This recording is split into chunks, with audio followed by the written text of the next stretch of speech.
Perkenalkan, nama saya Harun Dongan Samosir dengan NIM 22304044 dari Prodi Akuntansi semester 2. Di sini saya akan menjelaskan apa itu akuntansi beserta siklus-siklus akuntansi. Akuntansi adalah suatu proses mencatat, menggolongkan, mengidentifikasi, mengolah, dan menyajikan data transaksi yang digunakan untuk mengambil keputusan suatu prodi akuntansi. Siklus akuntansi. Siklus akuntansi adalah suatu proses awal yang dimana menganalisa dan mencatat data transaksi bisnis yang digunakan untuk persiapan aktivitas akuntansi selanjutnya.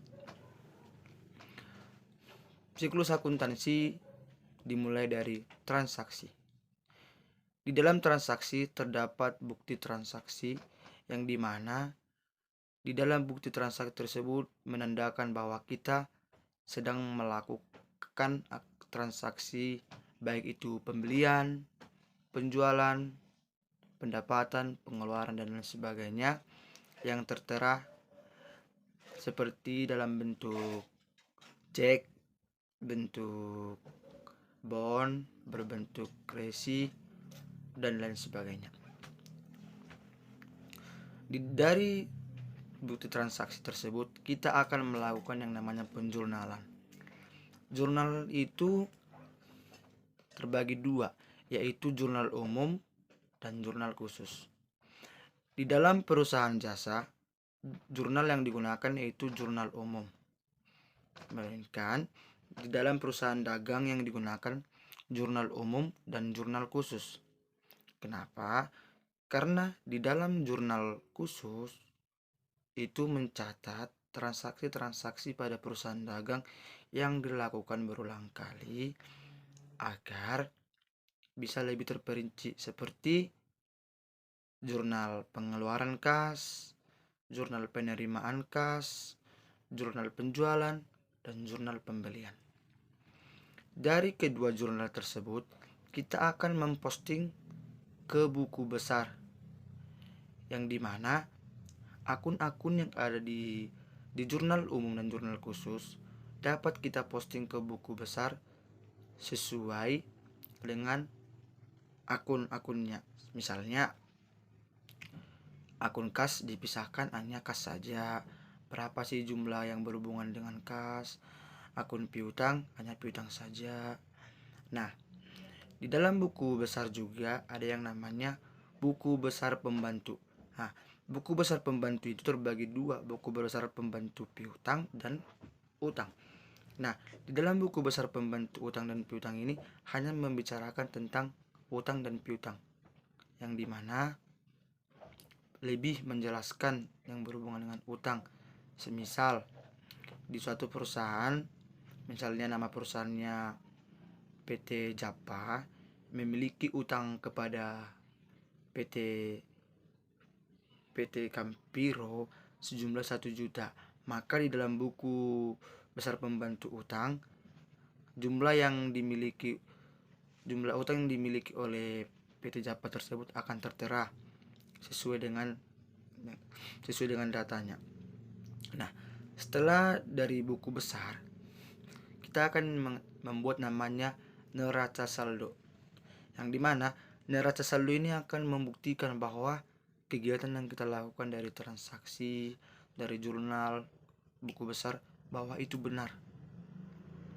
Karena di dalam neraca saldo ini terdapat jumlah saldo dari setiap akun-akun yang terjadi pada proses penjurnalan dan buku besar. Apakah itu betul atau tidak, itu dibuktikan dengan yang namanya debit kredit, yang dimana di dalam neraca saldo jumlah debit harus sama dengan jumlah kredit.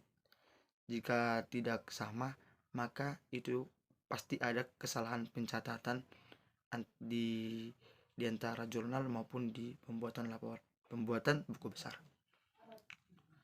Setelah dari neraca saldo, kita akan melakukan yang namanya jurnal penyesuaian.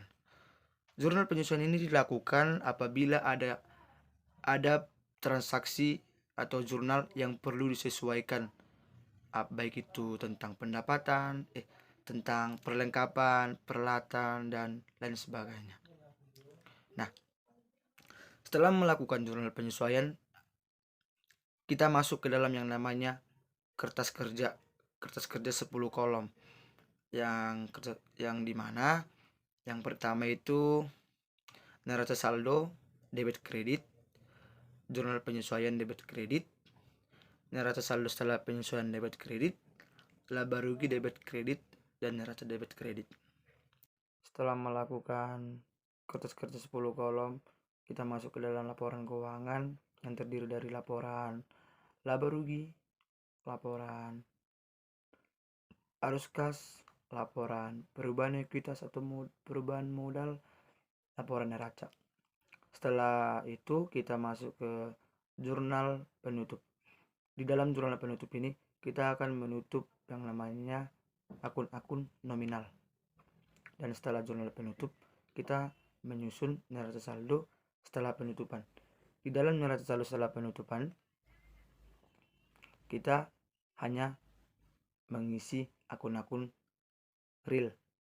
Kenapa? Karena akun-akun nominal sudah ditutup pada jurnal penutup sebelumnya, sehingga di dalam neraca saldo setelah penutupan hanya terdapat akun real saja.